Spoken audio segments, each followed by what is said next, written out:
Doy la palabra al doctor Roberto Estefan Yehab, especialista en psiquiatría de la Universidad de Rosario, decano y profesor de la Facultad de Ciencias de la Salud de la Universidad del Quindío, expresidente de la Asociación Colombiana de Psiquiatría Biológica y de la Asociación Colombiana de Facultades de Medicina, ASCOFAMI.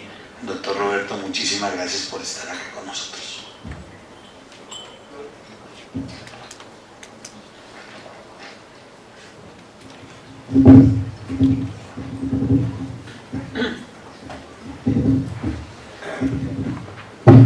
Bueno, buenos días. Voy a tratar de cumplir con el tiempo, o sea, pantallazos, por favor. Prefiero para... pues yo creo que con lo que hemos escuchado y para resumir, me llama la atención en lo que leemos, en lo que vivimos y en lo que escuchamos con usted, doctor Castro, que todas las estadísticas superan el 50% o 60%. O sea, eso no más es suficiente, ¿sí? Para que nos demos una idea de la importancia de todo esto. Pero el problema realmente comienza desde el primer día. Uno no puede tratar de construir una relación cuando ya se viene el problema, o cuando uno está asustado como papá, o cuando le llaman en el colegio, o cuando el niño ya está presentando algún problema. Entonces, es más importante la responsabilidad que la tecnología en todo esto. Y acordémonos de esto, lo sabemos todos los médicos, los educadores, etc. El niño es el reflejo de su entorno. Y entorno son muchas cosas. Entonces, pensemos, los límites de riesgo de una adicción a las pantallas suponen también factores de riesgo para desencadenar cualquier otra adicción. O sea, una persona que tenga la potencialidad de desarrollar una adicción y además lo dejemos descuidado, pues igual el núcleo, ¿sí?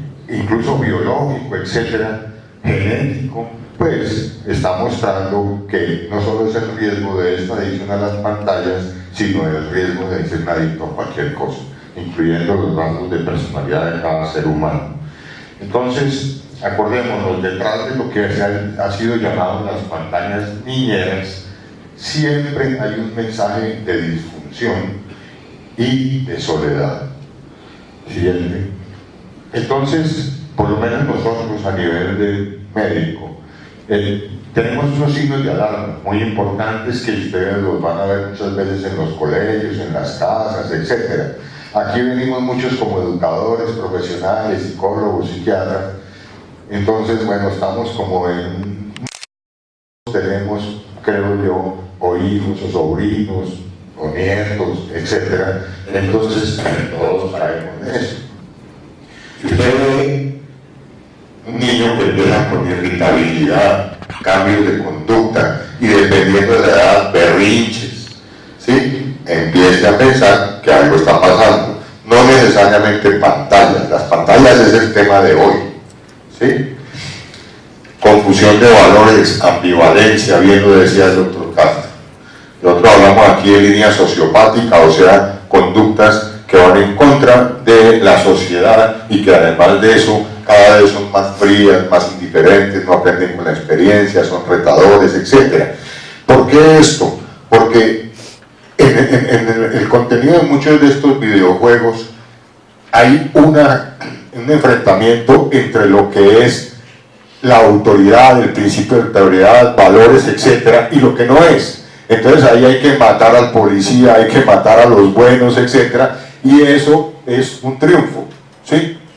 Entonces, ¿qué pasa con un niño que apenas está empezando a crecer?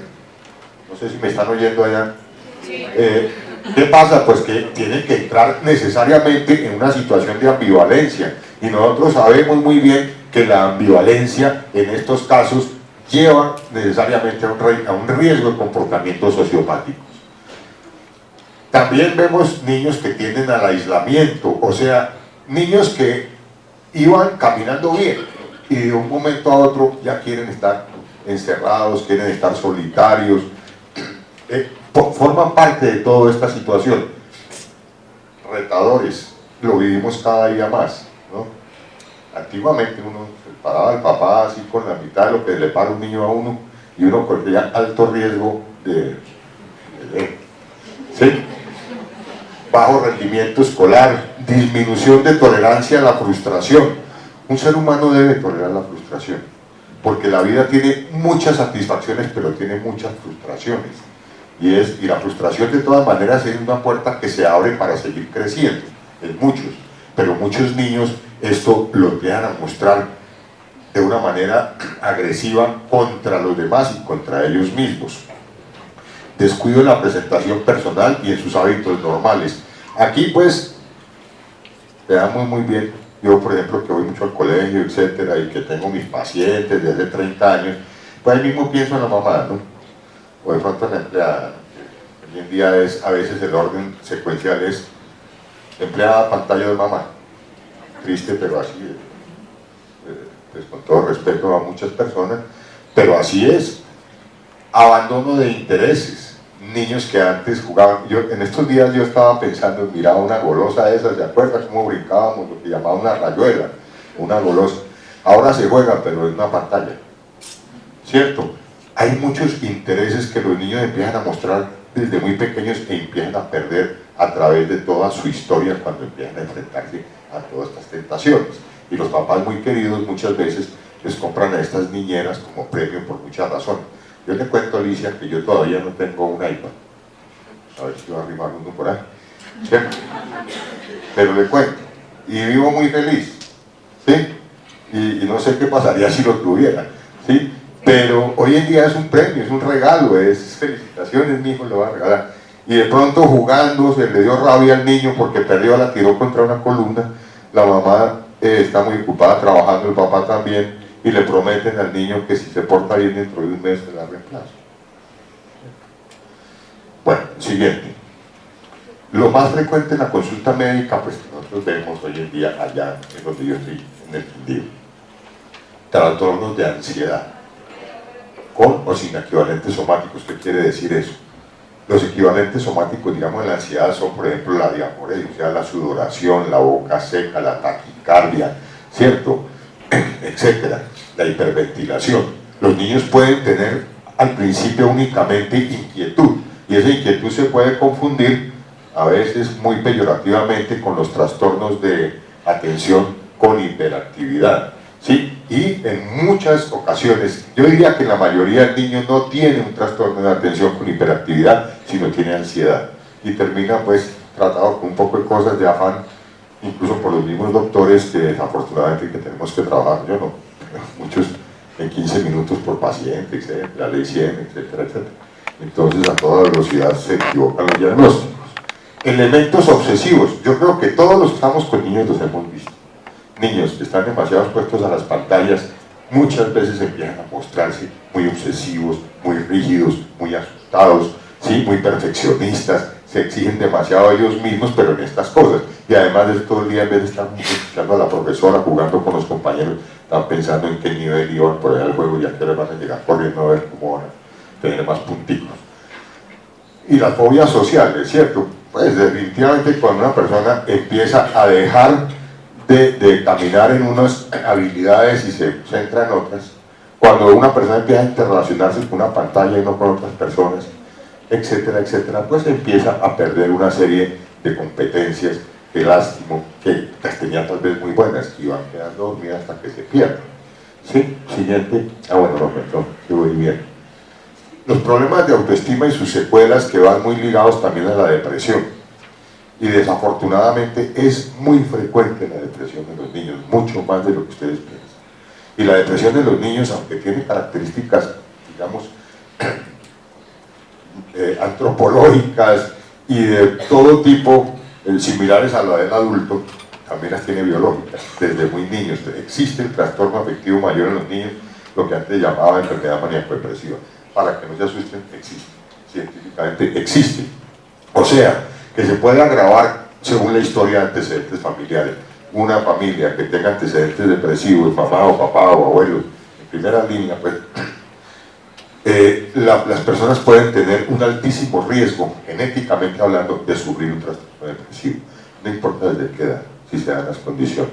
Y aquí tengamos en cuenta la siguiente, que los niños entonces van a tener muchas razones, muchos detonantes para desarrollar una depresión, si tienen todos los riesgos de hacerlo.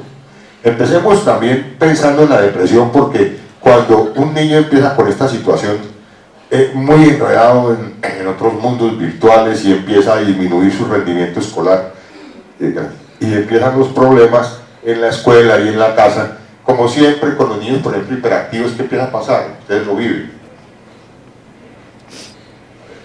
Bueno, ustedes interactúan. Empieza a pasar los reclamos, los regaños.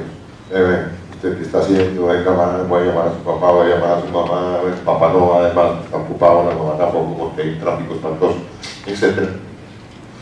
La autoestima del niño se va yendo para el suelo. Y entonces el niño empieza a irritarse. No solo por la exposición, digamos, a las pantallas, sino como ser humano, porque es que aquí yo creo que no podemos decir toda la culpa es de las pantallas. Como a mí me enseñaron de niño en el Rosario, mis profesores, no hay enfermedades sino enfermos. ¿Sí? Entonces, ¿quién usa las pantallas? Los niños. ¿Por qué se enferman? Por diferentes razones. Pero la pantalla no tiene la culpa, la tiene es el ser humano que maneja la pantalla, todo lo que viene a través de la información desde allá afuera, pero además de eso, la gente que debería rodear a los niños en ese momento, que son los adultos, precisamente sus padres y en los colegios, sus profesores y el matrimonio entre escuela y colegio.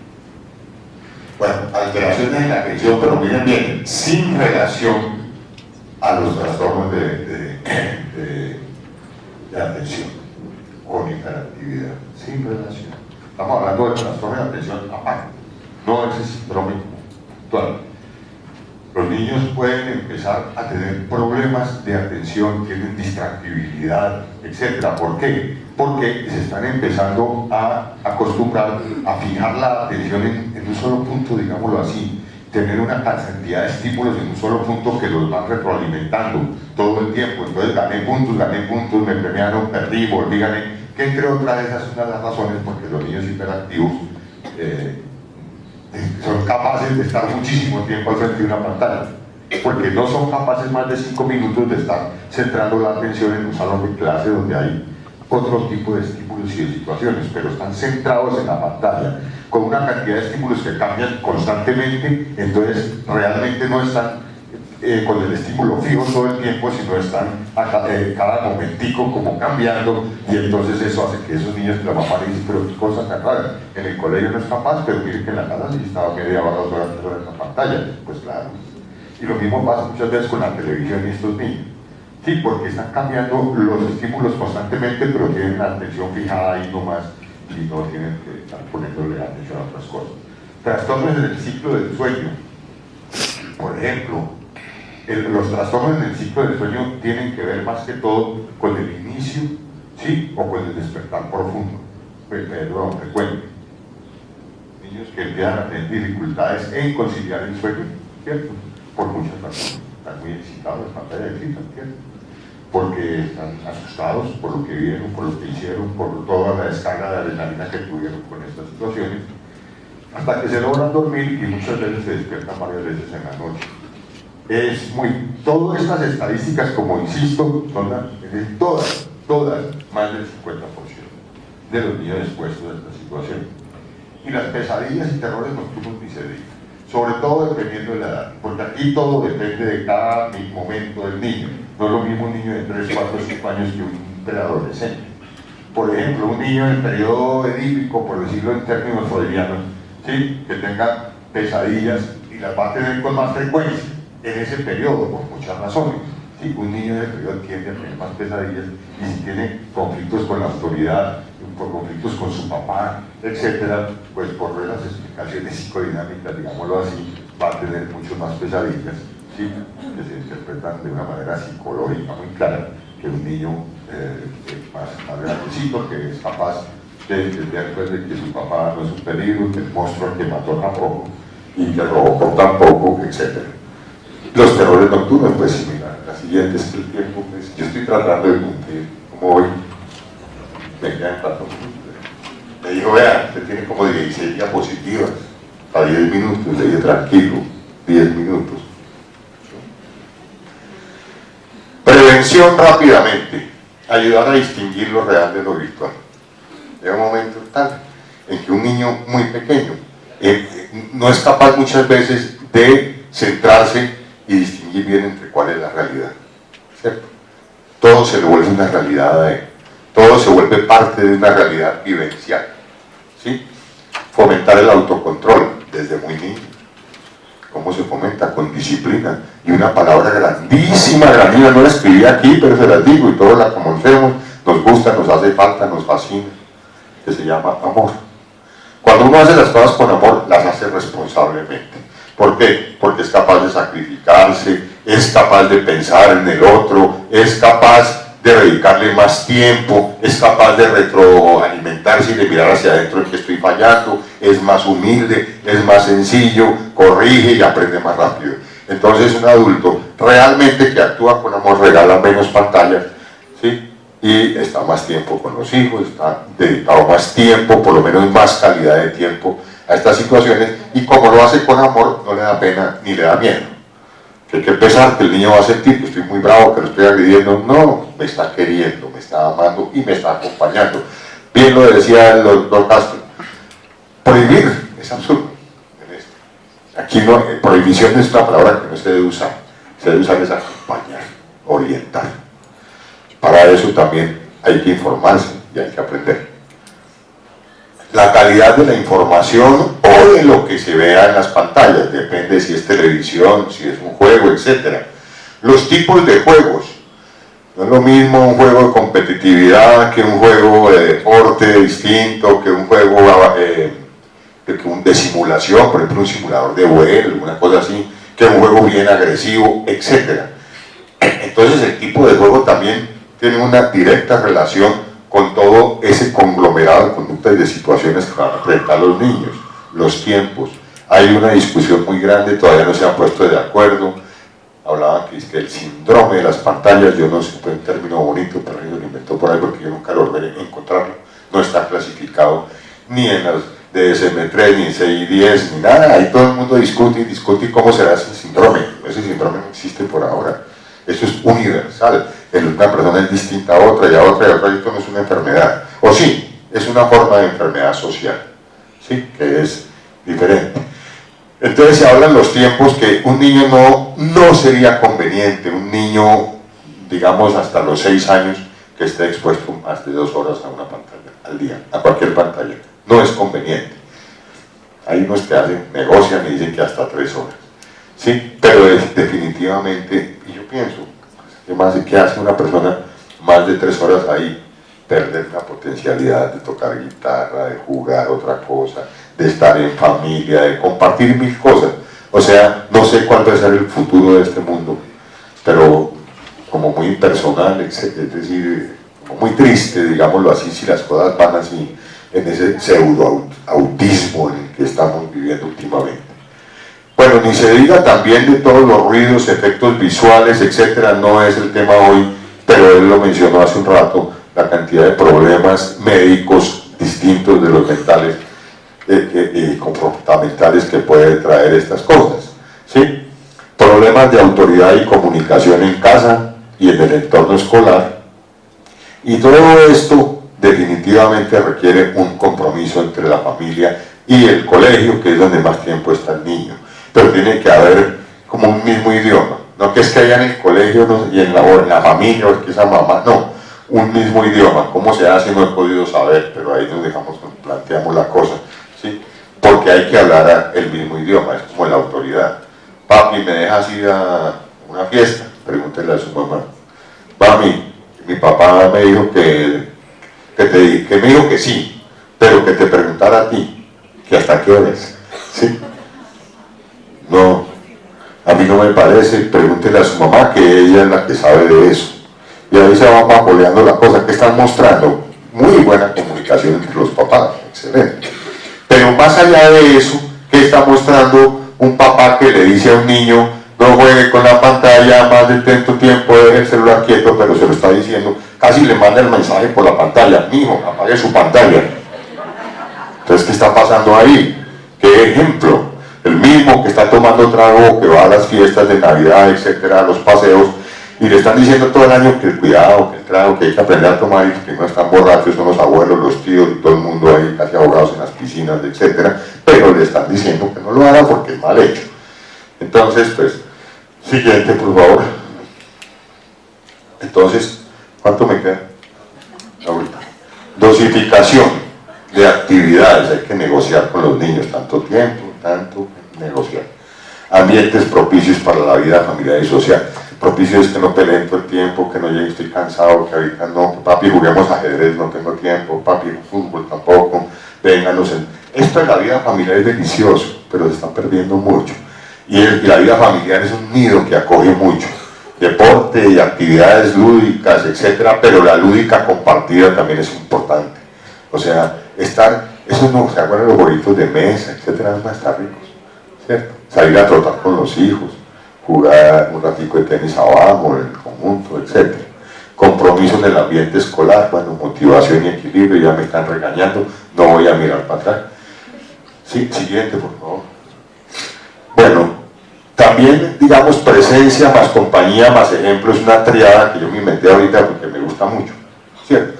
Porque estar presente no equivale a compañía, lo decía también usted, la soledad, ¿cómo es? La soledad compartida, lo que dicen por ahí algunos psicólogos en los niños pequeños, sí, el juego paralelo, todos estamos aquí pero cada uno jugando solo, ¿sí? Entonces presencia más compañía, eso es lo más importante de la presencia, más ejemplo.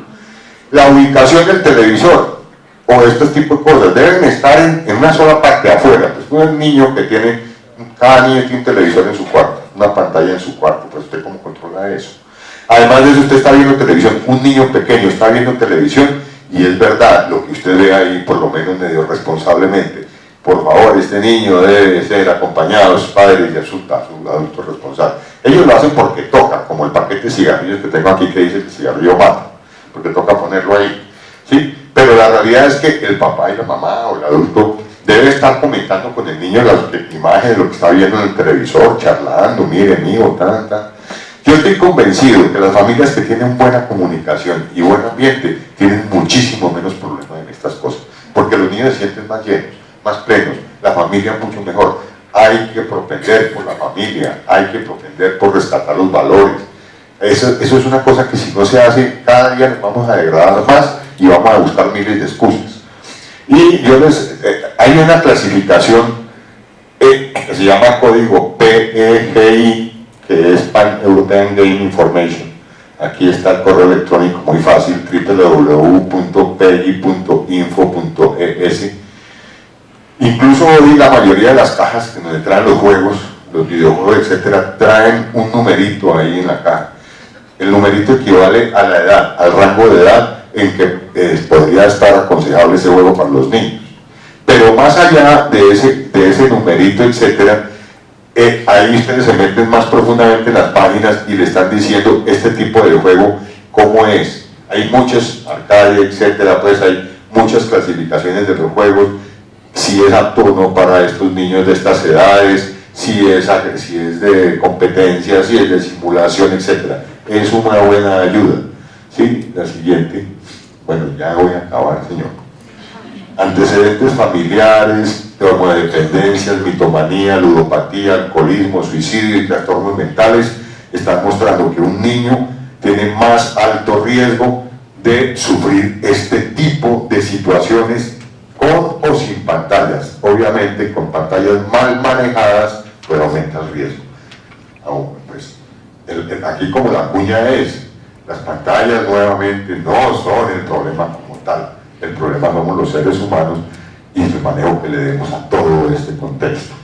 Muy bien, antecedentes personales, otros antecedentes médicos, entorno familiar, social y escolar, pues son elementos o de riesgo de estar bien o de riesgo de estar mal. Hablaban del matoneo, no lo he mencionado mucho aquí, y de otras cositas que ya estamos hasta aquí de escuchar todos los días y que nos hacen temblar. Ojalá que nos sigan haciendo temblar. La siguiente, porque hemos perdido la capacidad de asombro, y eso es una de las cosas más graves que le está pasando a la humanidad. Todo es normal, todo pasa, matan aquí. La primera vez que hubo un sicariato en Colombia, yo creo que todo el mundo se asustó, salieron a las plazas, lloraron, en las iglesias rezaron, etc. Y ahora, pues, ya, ¿quién se asombra? ¿Qué miedo que me pase a mí? Bueno, la gran pregunta también aquí, ¿será que existe la adicción o no? Mucha gente habla de los adictos a las pantallas, en la literatura lo encuentra, etc. Pero eso es una forma de escribir y de hablar. ¿Sí? O si no, yo creo que 60 o 70% de la humanidad, grandes o pequeños, sería adicto a las pantallas. Un niño que empieza a mostrar compulsión o desesperación, angustia, ¿sí? Por estar en esas. Y además de eso, a sabiendas de que va a tener problemas, de que está actuando mal, de que, bueno, a sabiendas de eso, abandona sus responsabilidades, ¿sí? Y además de eso, empieza a tener gran dificultad para detenerse, ya sea física o mentalmente en el tema. Va al colegio y sigue pensando en eso, y ese es el único tema. Y que obviamente pues, va a tener ansiedad alrededor de todo. Pues estamos compartiendo ahí algunos elementos pues, comunes con lo que es un concepto de adicción, que es diferente al concepto de dependencia, la siguiente. Y miren, esto es descrito, el efecto Zampi, a Dios gracias que por ahora no lo vemos tan frecuente. Ustedes han visto una persona, nosotros llegamos a la casa de los hombres, más que todo, cogemos el control del televisor y empezamos pum, pum, pum, pum. Brinque, brinque, brinque, brinque, brinque, brinque, y eso le damos la vuelta al mundo en 80 días. Eso es lo que se ha escrito cuando se habla de campañas, de pantallas, porque hay otras definiciones de Zampi, el efecto Zampi. Y es que el mundo y la realidad lo están viendo pues todo el tiempo de brinco en brinco a toda velocidad, ¿sí? Y se les olvida que la realidad no es virtual, no es digital, pero se quedan metidos ahí, ¿sí? Bueno, esto ya se los dije, era como por... eso, ¿saben por qué se los traigo? Ya me voy, y es más, usted que me está aquí azarando, dígame qué piensa que, mostrando ahí. No, ahí está un nevado, lindo. Pero ¿qué es estas dos rayas? Ahí los reto. ¿Qué son estas dos rayas? Hagan un acto de fe. Iba montado un avión Fokker de Avianca, que no es de turbina sino de hélices, turbohélices. Una Fokker 50. Y usted le toma la foto, ¿cierto? Pero yo vi esta foto como me quedó rara. Después en otro vuelo toma otra igual. ¿Sabe qué es eso? Usted ve la hélice del avión, ¿cómo la ve usted con los ojitos así? No la ve, es tanta la velocidad de la rotación, usted no ve esa división, la hélice, a esa altura y a esa velocidad. Es que todos vemos las cosas que creemos que son reales y no son exactamente como nosotros las vemos. La cámara nos mostró que pues, se puede ver de otra manera. Entonces, siguiente y siguiente. Los invito por allá, que pasen por el Valle de Cocora, el Cafetero, uno de los sitios más hermosos del mundo. Y además, esto es una foto, pero es una realidad no virtual. Muchas gracias.